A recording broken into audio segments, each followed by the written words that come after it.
ओम गंग गणपते नमो नमः। श्रीमद्भागवत महापुराण अतः चतुर्दशो अध्याय षष्ठ स्कंद 14वां अध्याय वृत्रासुर का पूर्व चरित्र भाग 2। प्रतिदिन बालक का लाड़ प्यार करने रहने के कारण सम्राट चित्रकेतु को जितना प्रेम बच्चों के मां से देने में था उससे उतना दूसरी रानियों में न रहा। इस प्रकार एक तो रानियां संतान न होने के कारण वो दुखी थी, दूसरे राजा चित्रकेतु ने उनकी अपेक्षा कर दी। अतः वह डाह से अपने को अधिकारते और मन ही मन जलने लगे। वो आपस में कहने लगी, अरे बहनों, पुत्रहीन स्त्री तो बड़ी अभाग्नि होती है। पुत्र वाली सौते तो दासी के समान उसका तिरस्कार करती है, और तो वो स्वयं पतिदेव हो उस पत्नी को करके नहीं मानते।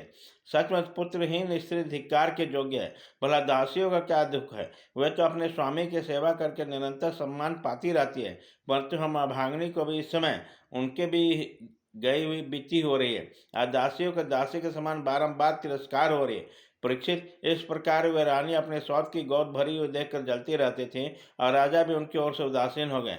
परंतु फलतः उसके मन में कृतज्ञता के प्रति बहुत अधिक द्वेष हो गया। द्वेष के कारण रानियों की बुद्धि मारी गई, उनके चित्त में क्रूरता छा गई। उन्हें अपने पति चित्रकेतु का पुत्र स्नेह सहन नहीं हुआ, इसलिए उससे चिढ़कर नन्हे से राजकुमार को विष दे दिया। महाराजा कृतज्ञ के सौत के घोर पाप में करतूत का कुछ पता नहीं रहता। उन्होंने दूर से देखकर समझ लिया कि बच्चा सो रहा है, इसलिए महल में इधर उधर डोलती रही। बुद्धिमानी रानी ने देखकर बच्चा बहुत देर से सो रहा है, धाय से कहा, कल्याणी मेरे लाल को ले आ। धाय ने सोते हुए बालक के पास जाकर देखा कि उसके नेत्रों की पुलटियाँ उलट गई है, प्राण इंद्रिया और जीवात्मा ने उसके शरीर से विदा ले ली है। वह देखती है, हाय रे मैं मारी गई। इस प्रकार कहकर वह धरती पर गिर पड़ी। धाय अपनी दोनों हाथों से छाती पीट पीट कर बड़े आर्त स्वर में जोर से रोने लगी। उसकी रोना सुनकर महारानी कृतज्ञ जल्दी जल्दी अपने पुत्र के शयनगृह में पहुंची, और उन्होंने देखा कि मेरा छोटा सा बच्चा अकस्मात मर गया है। तब अत्यंत शोक के कारण मूर्छित होकर पृथ्वी पर गिर पड़ी। उनके सिर के बाल बिखर गए और शरीर पर वस्त्र अस्त्र व्यस्त हो गए। तदंतर महारानी का रुदन सुनकर रानीवास के सभी स्त्री पुरुष वहां दौड़ कर आए, असहानुभूति भस अत्यंत दुखी होकर रोने लगे। वे हत्यारी रानियां भी वहां आकर झूठ मूठ रोने का ढोंग करने लगे। जब राजा चित्रकेतु को पता चला कि मेरे पुत्र के कारण ही मृत्यु हो गई है, तब अत्यंत स्नेह के कारण शोक के आवेग में उसकी आंखों के सामने अंधेरा छा गया। वे धीरे धीरे अपने मंत्रियों और ब्राह्मणों के साथ मार्ग में गिरते पड़ते मृग बालक के पास पहुंचे और मूर्छित होकर उसके पैरों पर गिर पड़े। उनके केस और वस्त्र इधर उधर बिखर गए थे। वह लंबी लंबी सांस लेने लगे। आंसू की अधिकता से उसका गला रूंध गया। वे कुछ भी बोल न पाते। पति प्राणा राजा कृतधुति अपने पति चित्रकेतु के अत्यंत शोकाकुल और इकलौते नन्हे से बच्चे को मरा हुआ देखकर भांति भांति से विलाप करने लगे। उसके यह देखकर दुख देखकर मंत्री आदि सभी उपस्थित मनुष्य शोकग्रस्त हो गए। महारानी के नेत्रों में इतने आंसू बह रहे थे कि वे उसके आंखों का अंजन लेकर केसर और चंदन से वर्षित बस स्थल को भिगोने लगे। उसके बाल बिखर रहे थे तथा उसके गुथे हुए फूल गिर रहे थे। इस प्रकार वो पुत्र के लिए कुरीरे पक्षी के समान उच्च स्वर में विविध प्रकार से विलाप कर रहे थे।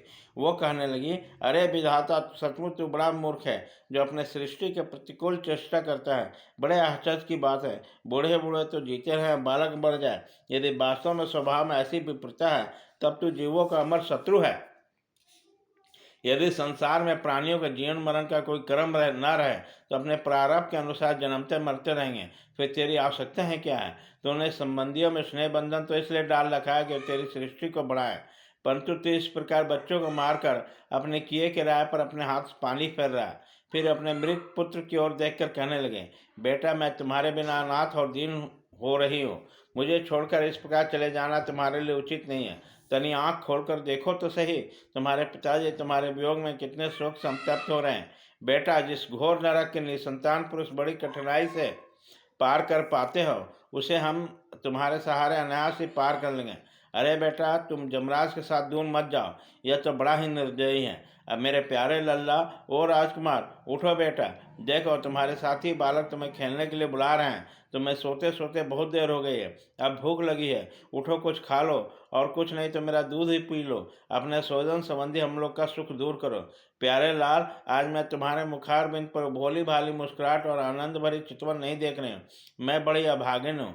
हाय हाय, अभी मुझे तुम्हारी सुमधुर तोतली बोली नहीं सुनाई दे रही है। क्या सचमुच निष्ठुर जमराज तुमने उस परलोक में ले गया जहाँ से फिर लौटकर कोई नहीं आता?